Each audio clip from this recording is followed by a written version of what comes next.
جو شرابی ہے، زانی ہے، بدکار ہے، اگر تو آپ کی تبلیغ پہ باز آ جائے تو ٹھیک، ورنہ آپ کا اس کے ساتھ دوستانہ رکھنا بھی حرام ہے۔ اگر آپ کا دوستانہ ہے تو پھر 9-10 محرم کو دیگ نہ پکانا چاول کی، اس لیے کہ امام حسین کو تیری بریانی کی کوئی ضرورت نہیں۔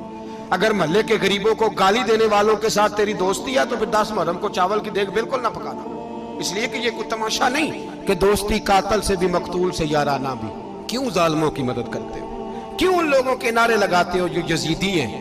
حسینی بنو، حسینی بن کے زندہ رہو، کوئی کھا نہیں جائے گا۔ یزید مر جایا کرتے ہیں اور حسینیت آج بھی زندہ ہے اور قیامت تک زندہ رہے گی۔ امام حسین کو ماننا ہے تو پھر ڈٹ کے مانو، مظلوموں کے ساتھ کھڑے ہو جاؤ۔ مسلمان اس وقت کھڑے ہوں گے جب سوچ حسینی ہو جائے گی۔